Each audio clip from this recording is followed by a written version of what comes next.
Welcome to the Flight Club Podcast, a woman's guide to leaning out.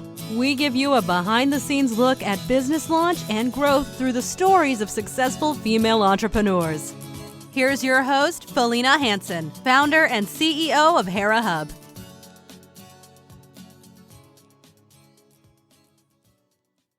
Hello and welcome. I'm excited for my conversation today with Vicky Gkarmiri. She was 45 years old, a Greek family physician, mom of three, and wife to the love of her life when she received the news. Her application to immigrate to the U.S. was approved. 3 years later, Vicky is a Greek immigrant in the U.S. here. She's based out of Plano, Texas, near Dallas, and is the designer behind Next Door Goddess, which is a handcrafted jewelry brand she owns alongside with her husband. It is here to help women unleash the goddess within with jewelry inspired by the Mediterranean terrain and made with components sourced worldwide. And of course, in Greece, shifting, which was a big shift from medicine, a career that she really loved, to entrepreneurship, which of course she's passionate about. Certainly wasn't an easy decision.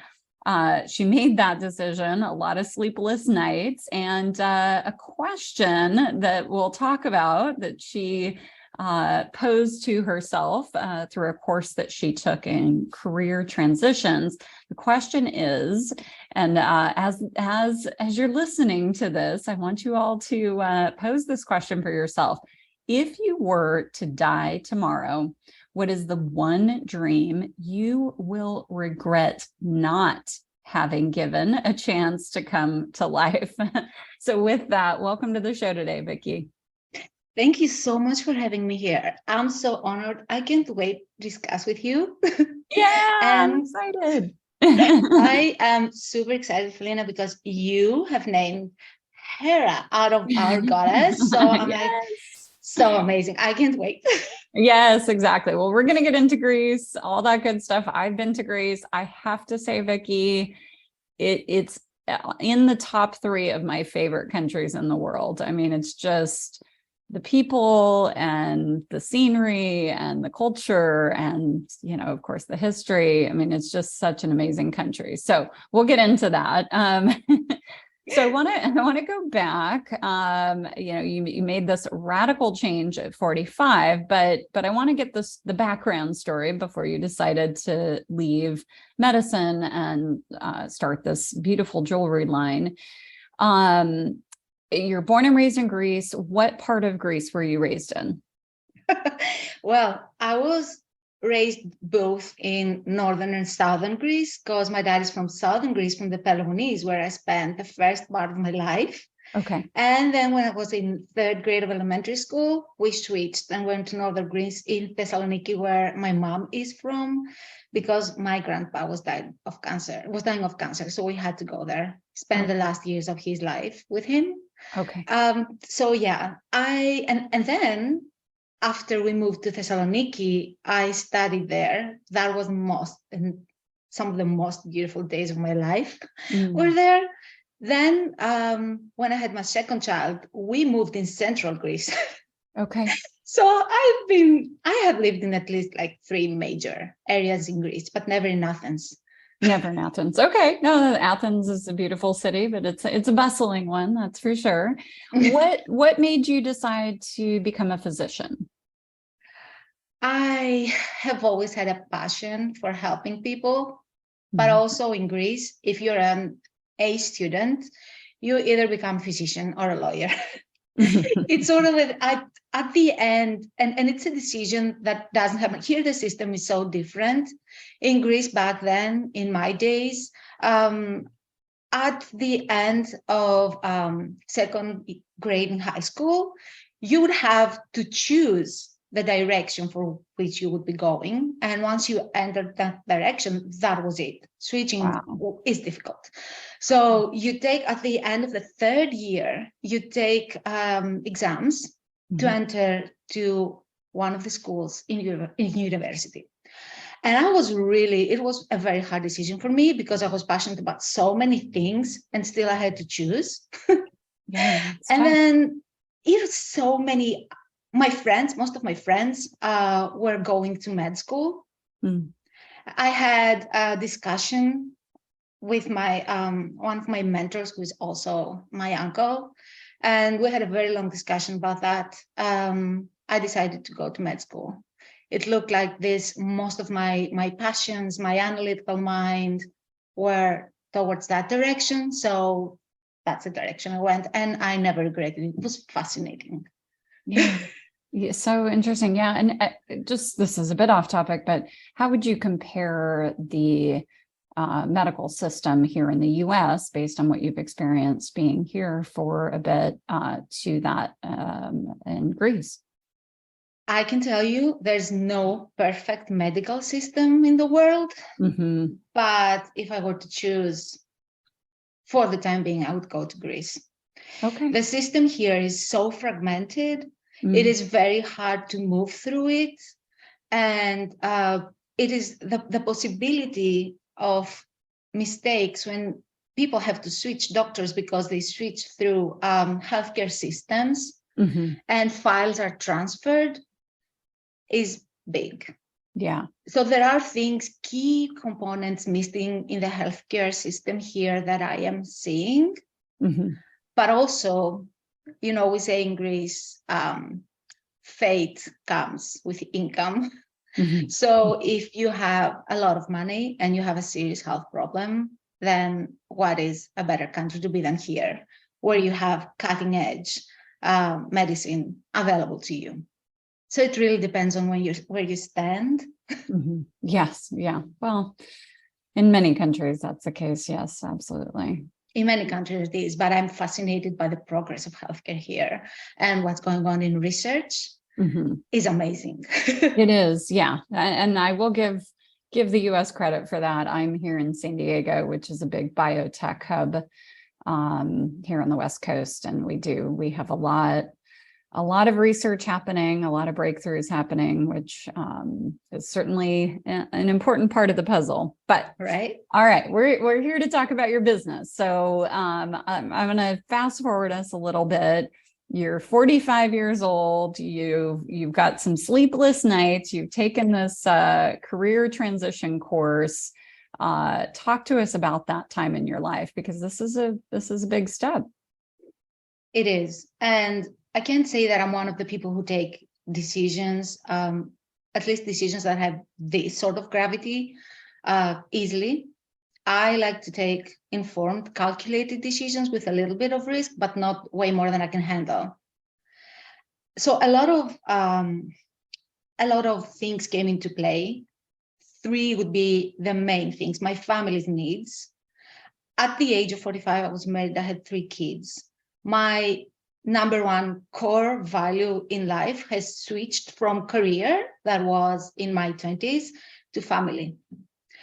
Then the second one, big one, was my husband's support. And then the third one was that question: if you were to die tomorrow, what's the one dream that you have never given a chance to come to life and you will deeply regret? So I realized when I faced that question that I had lived my dream of becoming a physician beyond my wildest expectations. I was involved in research. I was teaching other physicians. I had it all. But there was this calling in my heart, because on the side, I have always been creating jewelry. I had this calling in my heart that I wanted this jewelry to be out there, to be on women, to empower them, to bring out this goddess that I see in each and every one of us. And I wanted it so bad, and I had never given this dream a chance. So I saw this like immigration at 45 gave me a chance to reverse the decision that I made at 16 and give myself a second chance and become a jewelry designer this time. Amazing. That's awesome. And talk to us about the early days of becoming a jewelry designer. I'm sure you played with a lot of different materials and different styles. just talk to us about that exploratory phase. Or it sounds like perhaps you were even making jewelry, even prior to this decision. You've been playing around with it for a while. I have been a jewelry designer for more years than I've been a doctor, and of course a seasoned doctor. Okay. Well, there you go. So you've been playing around for a very long time. So once you decided to make this big leap, Vicky, big, career transition, so to speak, did you know straight away, like these are the materials I'm going to use, this is the market I'm going to go after? Did you have a really clear sense of that? I can say 100%. Okay. Here's how it went. I discovered my love for jewelry. My mom, for the fact, doesn't wear that much. And she was wearing a few pieces that were very chic, but I wouldn't find anything special in them. They were kind of generic to me. So I started putting them together in non-traditional ways to make them look more fresh. That's how it all started.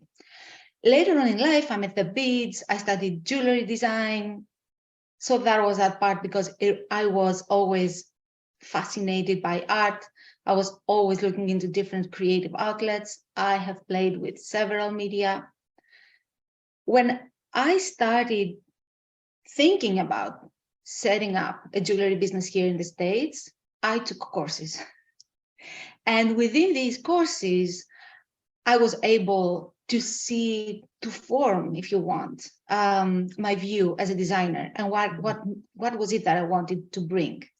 Yeah. So when I started this business, I had this idea in mind. I knew where I was going.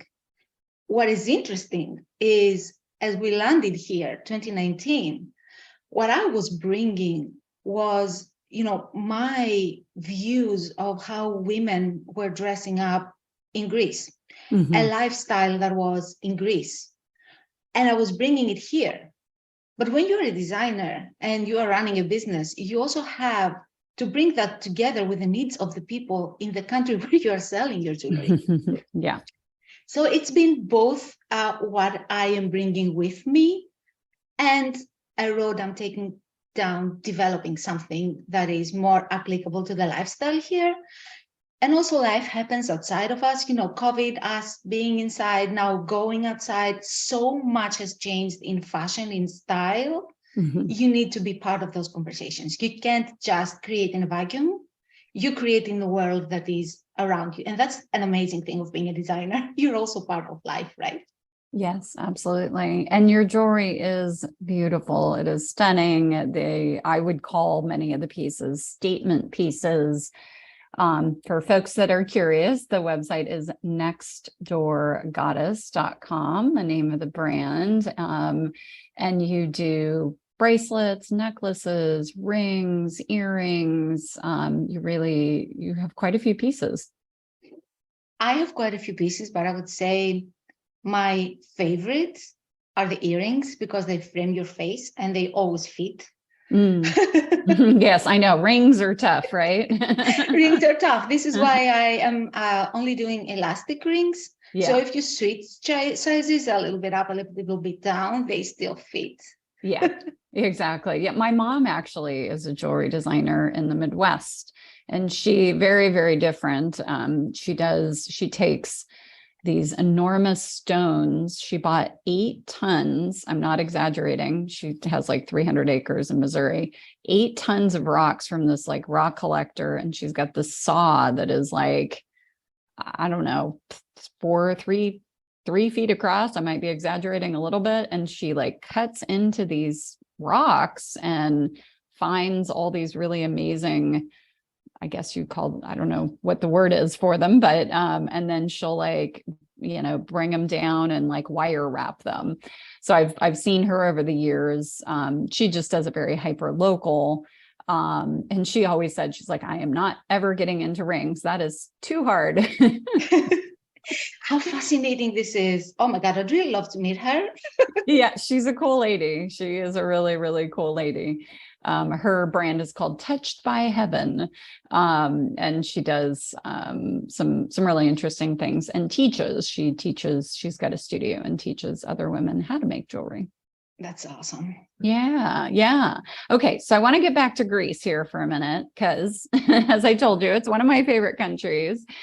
And it's so interesting. So you might find it interesting, Vicky. I think it's interesting. When I came up with this concept for Hera Hub back in 2010, 2011, I was drawn to, Greek mythology, something I've always been interested in, and came up with, I wanted to create it's a co-working space and business accelerator. I wanted to create a name that was, alluded to the female focus, but didn't say it overtly. And when I found out, and I'm sure you know this, that Hera's symbol, oftentimes she is pictured with a male peacock, a full plume peacock, right? Because she guided, guarded, and protected women through every stage of their life. And was said to have 1,000 eyes to keep an eye on Zeus, and all the mythology that goes around that. Although I will say, you'll giggle at this. One of my members, her daughter, she was probably 10 or so at the time, made a video, and this was like 8 years ago, about how Hera left Zeus and went and started her own business. It's the cutest video. I've got to pull that up. But anyways, so ironically, as a kid, I grew up with peacocks. I grew up here in California, and we had a mating pair of peacocks. And that was my first entrepreneurial venture, was selling peacock feathers in my little small town here in California. And so when I found out Hera's, symbol was the male peacock, it was like, oh, it all came together. Oh my God. Actually, my grandmother's name, the one that I would have taken, my grandmother's on my mother's side, was Pagona, and Pagona in Greek means female peacock. Oh, no way. Oh, that's interesting. So a lot of things tie here, right? Well, Hera was a fascinating goddess, and I think that she is depicted as a jealous one. Mm-hmm. And wouldn't any woman be jealous if her mom was doing to her what Zeus was doing to her? Yeah. But also Hera was very powerful, very beautiful, and the woman, the goddess who was protecting marriage. Yeah. So she was fascinating, and totally, if she was living in today's world, she would have her own business. Exactly. She would have left Zeus a long time ago and started her own business. That is awesome. So let's step back and talk about your business here, Vicky. Handcrafted, or are you using a manufacturer to create some of this? Like, tell us about your process. So I crochet the crocheted pieces myself. I had not found someone that I could use in that crochets the way that I do. It is so interesting because crocheted pieces I use non-traditional crochet materials. Mm-hmm. So it is not very easy to crochet these pieces. Yeah. For the center parts, the ones that are metal, most of them I source in Greece. And so they are manufactured there. And Greece, as part of the EU, they have very high quality standards and safety standards. So this is why I like this, and whatever I cannot find in Greece, because, I have a thing in my mind, then I search it elsewhere in the world. So that they are so they're handcrafted, beaded, and some of the components I source ready-made, but those would be the metal parts. Now, down the line, I want to make my own, but you have to take steps in business. Yeah, absolutely. And your site is beautiful. Really, really well done. Are you selling wholesale anywhere, or are you selling all direct to consumer? For now, it's D2C, and I am now reaching out for wholesale. I have a wholesale representative manager here in the States.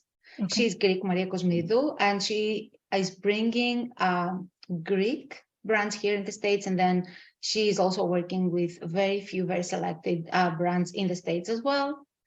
I am very lucky to be a part of her team because she's very, very highly selective of who she works with. And actually had to build up myself to work with her. So I'm very proud of me being a part of her team, of her showroom. That's awesome. I love it. I'm looking at your earrings right now. Which ones should I buy that would kind of, just give a nod to Hera?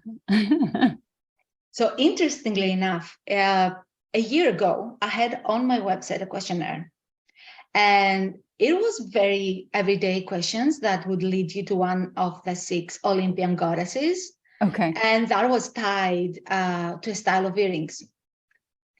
But it was very hard for me as a brand that's just starting out to keep running 6 different collections. Yeah. Exactly. So I would say out of those, if I was to bring these back, I would say these, Hera would wear anything, but in her everyday life, she would pick some of the simple ones. And then for out, she would pick the big ones like Mariangela, the ones that are, very statement ones. Got it.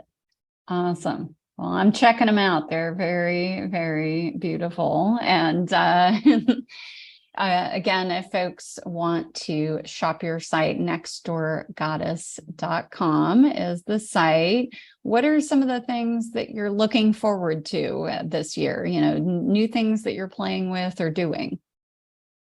So now we're entering into wholesale. We just started out reaching for wholesale collaborations. Because for the time being, I am creating these myself, and I don't want my jewelry to be mass produced anyway, at least not at this point. Yeah. I just want very selected high-end boutiques to put my jewelry into. Yeah. I want the woman who is wearing them to know that she's wearing something special, something that she cannot, see everywhere out there. Yeah. Absolutely. So this is what I am looking forward to right now. And of course, expanding D2C. D2C is always the best profit margin for any business. Yeah, of course. And, I just would like to make a remark, because there's so many women asking me which one should I pick. Mm-hmm. Jewelry is a transformative item, but we have to keep in mind this transformation. We are not becoming something else. We are not becoming something we are not. We are just revealing the goddess that is inside each and every one of us in a way that is true to us. Yeah.